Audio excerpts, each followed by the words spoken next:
Selamat bertemu kembali mahasiswa sekalian. Di pertemuan kita kali ini kita akan membahas tentang digital to analog. Ya, jadi kalau minggu kemarin kita bahas analog to digital, nah sekarang kita membahas digital to analog menggunakan op-amp. Jadi digital to analog dan analog to digital minggu kemarin itu sebenarnya juga bagian dari pengolahan sinyal. Jadi kita akan mempelajari eh, yang kedua atau kelanjutan dari analog to digital adalah digital to analog. Baik, kita lanjutkan materinya. Sekarang kenapa diperlukan digital to analog? Nah, ini secara ilustrasi sudah terlihat ya bahwa ini berhubungan dengan indera pendengaran manusia. Jadi ini kebutuhan manusia sebenarnya. Jadi penjelasannya telinga manusia tidak bisa mendengar sinyal digital. Nah ini kalau digital dijadikan informasi manusia nggak ngerti ya apa. Gitu. Paling single tone itu satu nada. Nah ini kan nggak ada atau manusia mungkin tidak terbiasa mendengar informasi satu nada atau single tone. Nah, manusia kan kecenderungannya bandwidth suaranya itu mulai dari 100 Hz atau 200 Hz sampai 20 kHz. Nah, itu frekuensinya lebar sekali. Nah, ini kalau satu nada karena untuk sinyal digital itu kan satu nada. Karena digital itu frekuensinya mengikuti kecepatan eh, mikroprosesor sehingga satu frekuensi. Nah, kalau satu frekuensi jadi satu nada, nah ini manusia tidak terbiasa. Kemudian telinga manusia hanya bisa mendengar sinyal analog. Ya, ini memang bandwidth frekuensi 200 Hz sampai 20 kHz itulah yang bisa dimengerti oleh telinga manusia. Kemudian yang kedua, manusia bisa memahami informasi bila ada gelombang suara yang masuk ke dalam telinga dan menggetarkan saraf-saraf di dalam telinga yang kemudian diteruskan ke dalam otak untuk diterjemahkan sebagai suara tertentu atau informasi. Jadi analog to digital to analog itu memang kebutuhan manusia.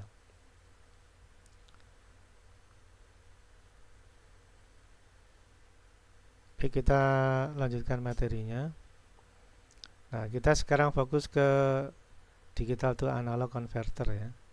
Nah, digital to analog converter adalah perangkat elektronika yang berfungsi untuk mengubah sinyal digital atau discrete menjadi sinyal analog atau kontinu. Kemudian aplikasi digital to analog converter atau DAC adalah sebagai antarmuka atau interface antara perangkat yang bekerja dengan sistem digital dan perangkat pemroses dengan sistem analog. Ya, jadi memang DAC ini mempertemukan dua sistem, yang satu sistem digital, yang kedua sistem analog. Nah, DAC itu di antara keduanya. Ya, sistem analog ini perangkat audio termasuk kita sebagai manusia dengan indera pendengar. Lalu sistem digital ini bisa sistem komputer ya yang menyimpan data-data digital. Ini mestinya DAC ya, kebalik. Baik, kita lanjutkan. Pengolahan sinyal dalam gelombang diskrit menjadi kontinu atau digital to analog sebagai berikut. Jadi ada data digital, ya, ini sistem digital, ya, ada digital sistem, ada komputer, ya, bisa handphone, bisa karena dalam handphone itu juga tersimpan data digital.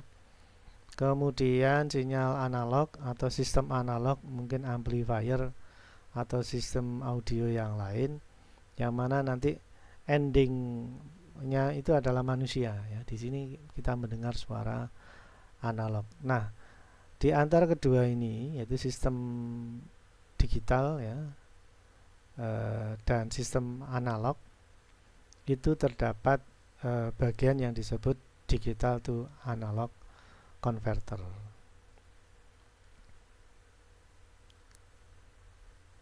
Jadi kalau misalkan kita mendengar dari handphone ya, itu ada file digital di bisa jadi media simpannya ya, memori ya, itu terdapat informasi digital. Lalu dalam handphone itu ada penguat audionya agar bisa dihubungkan dengan headphone ya. Headphone ini anggap aja headphone, maka ada di dalam handphone itu akan terdapat digital to analog converter dan sebagainya ya. Kalau di rumah ya mungkin ini komputer, lalu ada digital converter, ini ada digital to analog converter, ini ada sound card misalkan ya, lalu di endingnya ada amplifier. Nah, kurang lebih seperti itu, yang mana itu ada di sekitar kita atau kita hampir setiap hari menggunakannya. Baik, kita lanjutkan materinya. Pengolahan sinyal dalam gelombang diskrit menjadi kontinu atau digital to analog ya, yaitu inputnya itu adalah digital, lalu outputnya adalah analog ya, di mana di tengahnya ada digital to analog converter. Sistem digital bisa microcontrol atau PC atau handphone ya, menghasilkan data 5 volt dan 0 volt atau logika binary ya, data digital. Nah, data menjumlahkan arus yang dihasilkan sesuai skala nilai. Jadi dalam data digital itu ada bobot ya. Setiap bit 1 bobotnya lebih rendah, bit 2 lebih tinggi, bit 3 lebih tinggi lagi dengan nilai ya. Bit 1 nilainya 1, bobotnya 1, bit kedua bobotnya 2, bit ketiga bobotnya 4 ya, bit keempat bobotnya 8. Nah, dari nilai bobot setiap bit itulah nanti dikonversi menjadi arus ya. Arus pada bit 1 nilai atau bobotnya 1 paling rendah. Lalu bit kedua bobotnya 2 agak besar arusnya. Lalu bit ketiga bobotnya 4, ini lebih besar dari 2 bit sebelumnya, dan yang paling besar untuk 4 bit pertama adalah bit keempat dengan bobot 8. Nah, bit keempat ini harusnya lebih besar dari 3 bit yang lain. Nah, dari data digital yang bobotnya berbeda diwakili arus yang berbeda, nah nanti jumlah arus yang dihasilkan dari masing-masing dengan bobot masing-masing tersebut ya dihasilkan sesuai skala nilai dan memenuhi bobot biner, dan selanjutnya rangkaian penguat akan menghasilkan tegangan output. Jadi kalau arus begitu ada hambatan jadi tegangan, maka output dari analog to digital itu digital to analog itu adalah tegangan. Jadi digitalnya itu sesuai bobotnya diwujudkan dalam bentuk beberapa macam arus ya. Arus itu nanti bisa dijumlah atau digabung. Jadi arus yang masuk titik cabang itu merupakan arus yang bersifat aljabar ya. Jadi arus yang keluar dari titik cabang itu merupakan jumlah arus dari masing-masing cabang. Nah, itu hukum Kirchhoff ya yang dipakai, sehingga masing-masing bobot biner tadi itu diwujudkan dalam arus yang berbeda nanti dalam titik cabang dalam bentuk op-amp ya. Nanti arus tadi itu dijumlah, nanti di output op-amp itu merupakan jumlah dari masing-masing cabang biner tadi. Bila di output itu diberi hambatan, maka akan menjadi tegangan karena arus yang mengalir pada sebuah hambatan menjadi tegangan. Nah, tegangan inilah menjadi output dari digital to analog converter. Baik, kita lanjutkan lagi lebih jelasnya mungkin nanti dalam bentuk rangkaian ya. Tapi dalam diagram dulu aja. Ya, di sini input DAC yaitu biner dari N bit dan outputnya adalah nilai analog. Jadi di sini ada N bit ya, jadi bit ke 0, bit 1, bit 2 sampai bit ke N. Nah, ini input digital ya. Lalu menjadi analog. Nah, ini bobot masing-masing biner ini diwujudkan dalam bentuk arus yang berbeda-beda ya. Masing-masing bit ini nanti arusnya beda-beda.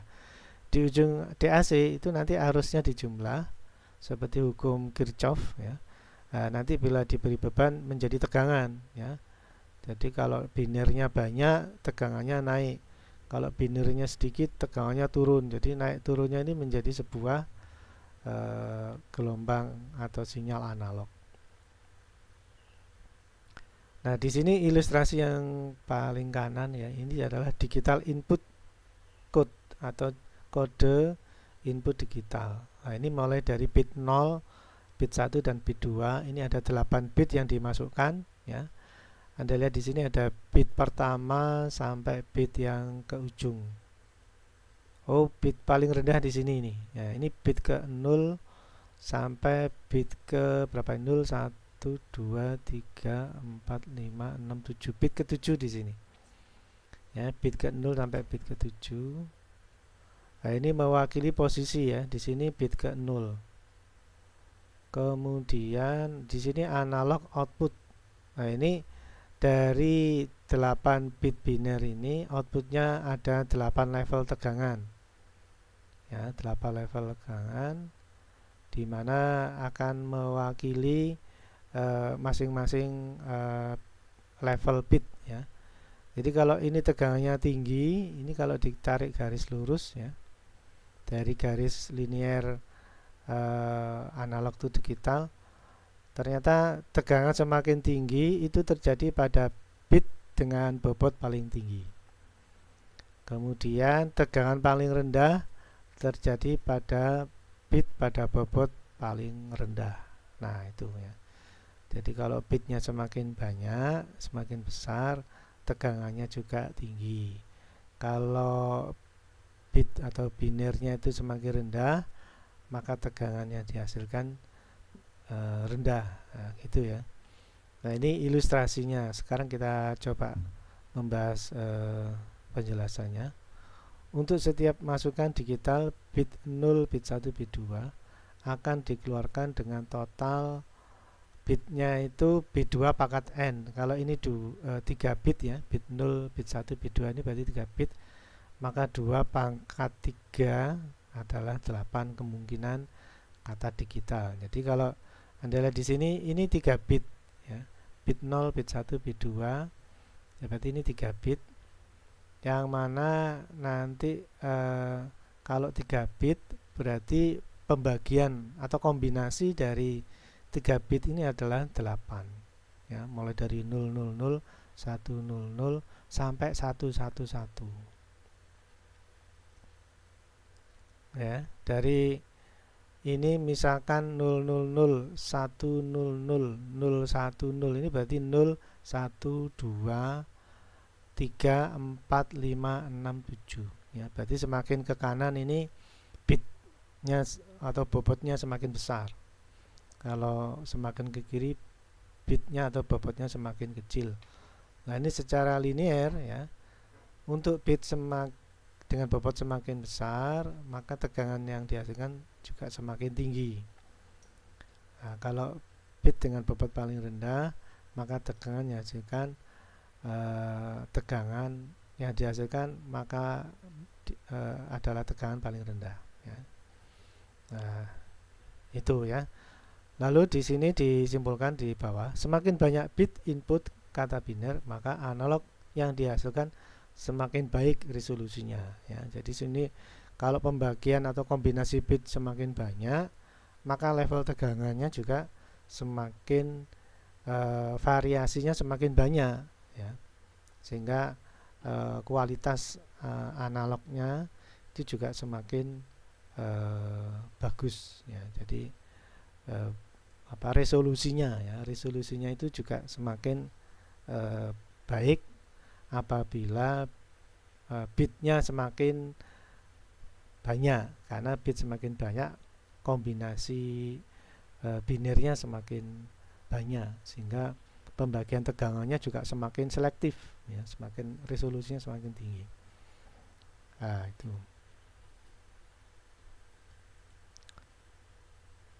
Baik, kita lanjutkan materinya. Nah, ini kita sudah mulai masuk ke rangkaian pengolahan sinyal dengan fokus atau topik digital to analog, ya. Kalau ilustrasi di sini itu ada op amp, ya, kemudian ada input di sebelah kiri ini binary input, jadi input biner. Dari sini terdapat beberapa resistor, ya, 10, 20, 40 kilo, ya. Dari nilai yang berbeda ini dengan input tegangan biner yang sama, karena tegangan logika 1 itu kan 5 volt.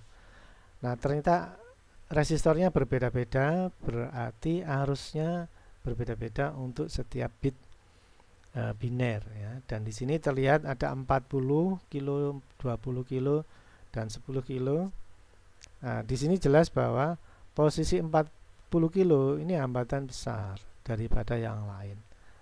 Sehingga untuk tegangan yang sama yaitu 5 volt, maka arusnya akan lebih kecil daripada arus pada bit yang lain, karena yang lain ini resistornya nilainya lebih kecil, ya. Contoh misalkan 5 volt tegangannya untuk logika high itu 5 volt. Resistornya 10 kilo. Ya, maka 5 volt dibagi 10 kilo, ya, itu kurang lebih 0,5 miliampere.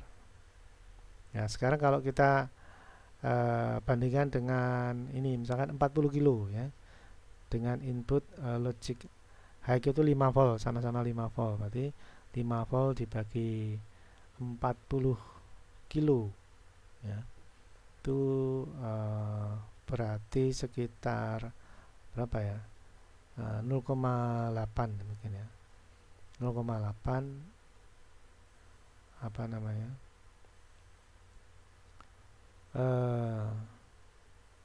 berarti 5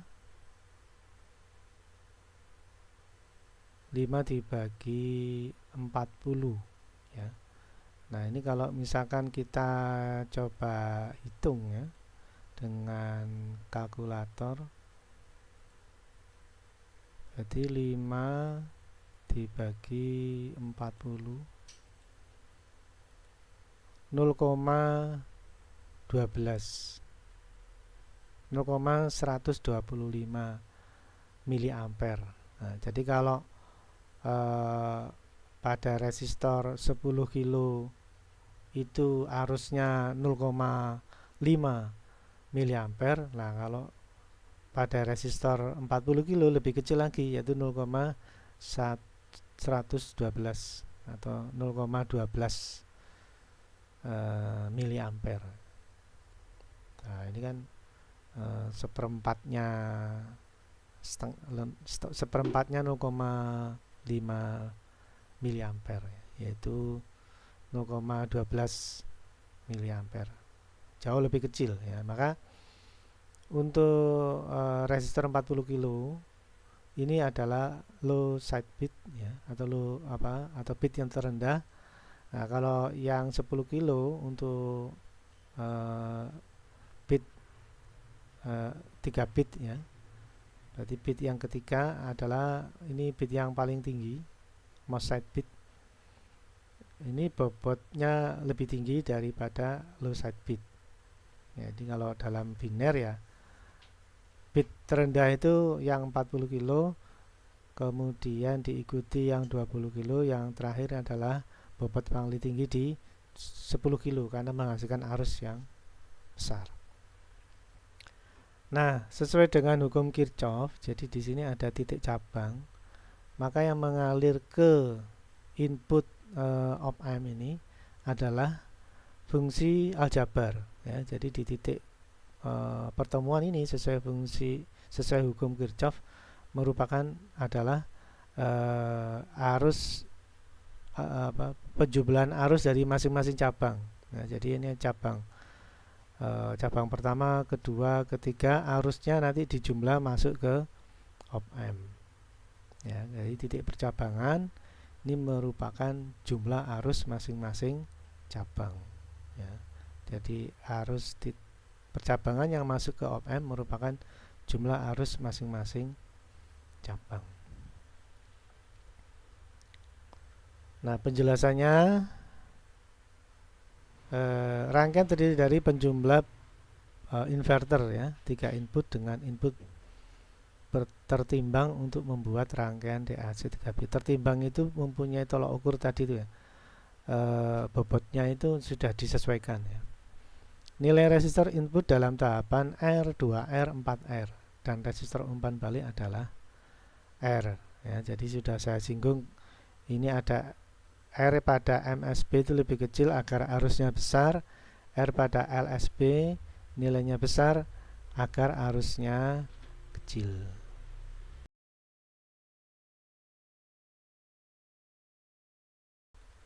Baik, kita lanjutkan lagi. Nah, ini sudah kita bahas sistemnya. Nah, sekarang kita masuk ke rangkaiannya ya. Sama dengan yang saya bahas sebelumnya ya. Jadi ada input biner ya, nanti ini saya tambahi saklar untuk memberikan kombinasi mana yang high, mana yang low ya. Ini perlu dikombinasi karena biner itu ada 8 kombinasi. Kemudian nanti kita kasih tegangan 5 volt masing-masing input biner ini karena logic high adalah 5 volt. Nanti kita pantau ya dengan mengukur tegangannya berapa. Masuk ke op-amp ya. Kemudian kita ukur outputnya.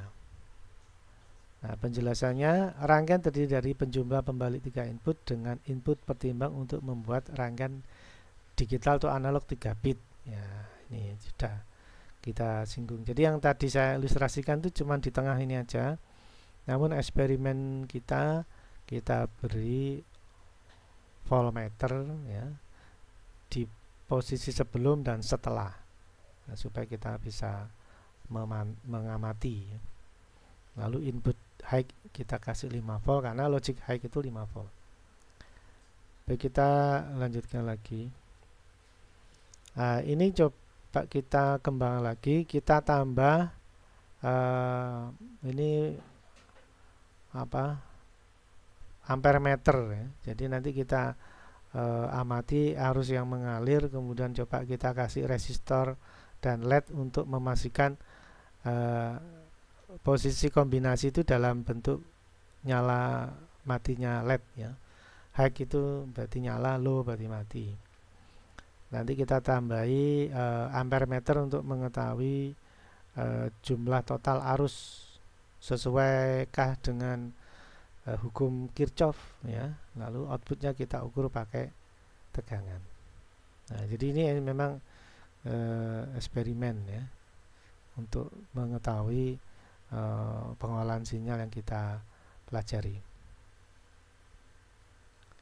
Baik, kita lanjutkan. Nah, di ujungnya kita pakai voltmeter ya.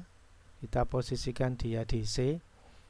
Jadi yang di tengah ini ampere meter diposisikan DC, lalu di ujungnya outputnya adalah voltmeter dengan posisi DC. Nah, nanti kita pantau dengan membuat atau memberikan kombinasi ya dari high and low logic ini. Indikatornya pakai LED, mana yang nyala itu berarti high, yang low berarti mati ya. Nanti dari situ kita bisa pantau arusnya dan tegangan outputnya. Baik, kita langsung ke eksperimennya saja.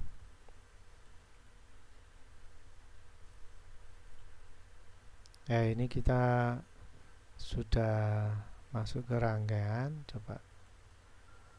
Wah, ini ya. Ini sudah masuk ke rangkaian. Ini ada saklar ya. Ini saya off dulu. Nah, ini ada saklar ya yang bisa kita on off kan. Ini berarti kita beri logic terhubung ke 5 volt ya. Ini seolah-olah logiknya berubah. Nah, ini nanti indikator LED-nya akan menunjukkan high atau low. Kemudian kita ukur ampere meternya berapa ya, karena ini ada voltmeter dan kita juga pantau pakai ampere meter. Masuk ke op amp. Op amp ini kita rubah sedikit dari yang tadi. Saya masukkan ke non inverting ya.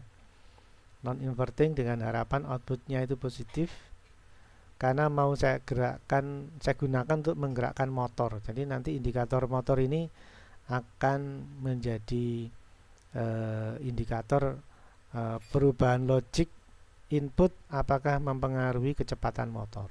Kita ketahui motor kan pakai tegangan analog ya. Kan ini motor DC ya. Jadi inputnya cuma positif sama ground gitu aja.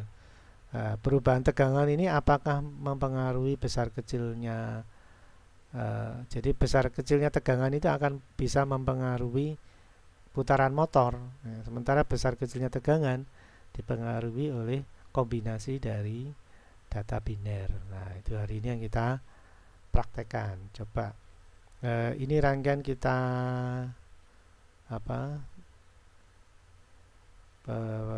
lihat lebih dekat ya. Coba. Jadi inputnya itu saya gunakan saklar.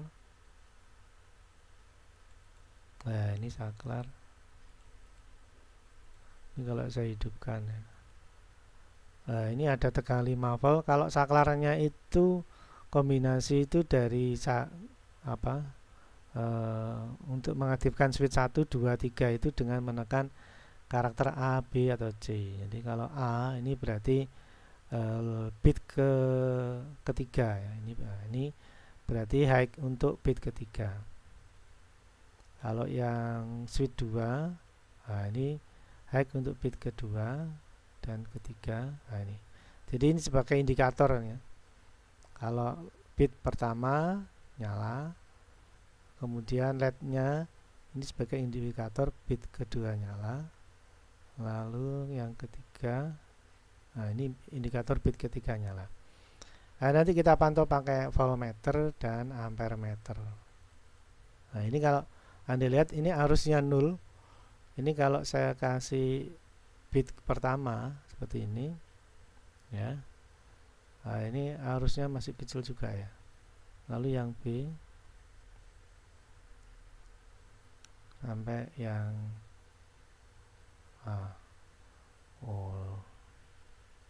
ini tegangannya sudah 5 volt ya. Tapi karena ini masuk ke ke op amp ya, harusnya tidak menjumlah ini.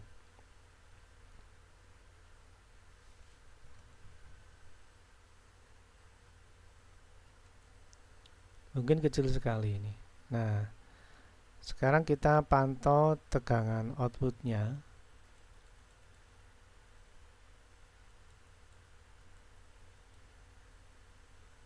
Nah, ini ada motor ya. Jadi di sini kalau ini coba saya perbesar aja.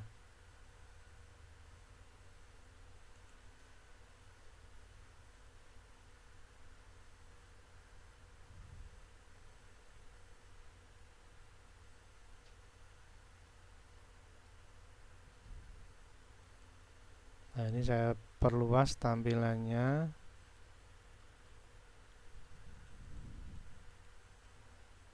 Nah, ini 10 volt untuk 3 bit yang menyala. Karena kalau tidak ada bit yang nyala, nah ini outputnya rendah, sekitar 5 volt, motor tidak berfungsi. Ini minus ya, minus 5 volt, motor tidak berputar. Kemudian saya aktifkan bit yang pertama. Nah, ini berarti bit yang saya berikan adalah bit yang terendah. Kalau dalam biner disebut 100 ya. Ini putaran motornya sudah mulai dan tegangannya 2,6 volt. Ya, 2,6 volt. Nah, ini harusnya tidak terukur karena masuk ke op amp ya. Kita gunakan instrumen yang lain yaitu tegangan. Tegangannya 1,3. Nah, sekarang kalau bit kedua saya aktifkan ya, tegangannya naik dari 1,3 menjadi 2,59. Masuk ke op amp, outputnya menjadi 5 volt, dari 2 volt menjadi 5 volt, dan motor sudah semakin berputar lebih cepat ya. Berarti antara 100 ya, tadi ya, dengan 110, dua biner yang nilainya beda itu juga menghasilkan tegangan yang berbeda. Indikatornya motornya yang sebelumnya atau pada tegangan 2 volt itu putarnya pelan. Nah, sekarang sudah agak cepat ya. Dan ini kalau misalkan binernya saya kurangi lagi ya, ini tegangannya 2 volt, putaran motornya juga semakin pelan sampai akhirnya tidak ada bit yang dimasukkan, maka motornya akan berhenti ya. Jadi dari sini sudah sedikit ada gambaran perubahan dari digital menjadi analog ya, terukur pakai tegangan. Nah, ini saya gunakan objek motor untuk indikator perubahan tegangan ya. Apakah tegangan ini bisa mempengaruhi putaran indikator perubahan tegangan ini akan terlihat bila mampu memutar motor sesuai perubahan tegangan. Jadi kalau tegangannya rendah putarannya pelan, kalau tegangannya naik putarannya semakin cepat. Nah, itu sebagai indikatornya ya. Nah, coba sekarang ini kan bitnya 0, saya kasih lagi bit yang terendah yaitu 100. Nah, ini motor sudah mulai berputar, tegangannya 2 volt. Saya kasih bit lagi 100 ya, tegangannya 5 volt, berarti putaran semakin cepat. Nah, saya kasih lagi bit yang ketiga. Nah, ini 10 volt dan putaran motor semakin cepat. Dan pada akhirnya ini merupakan kombinasi ya. Jadi bisa jadi seperti ini atau seperti ini ya. Bisa jadi seperti ini ya. Binernya itu macam-macam. Lah nanti diikuti dengan perubahan tegangan ya. Dan perubahan tegangan itu akan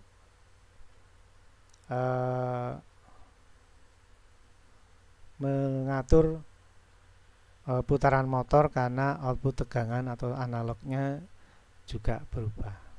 Sampai akhirnya sampai akhirnya data binernya itu tidak ada input sama sekali ya. Dan ini akan membuat motor terhenti. Nah, itu yang gambaran sederhana tentang digital itu analog, di mana analognya digunakan untuk mengatur kecepatan motor DC ya. Baik, saya kira itu yang bisa saya sampaikan, semoga bermanfaat. dan kita lanjutkan di pertemuan berikutnya. Sekian dan terima kasih.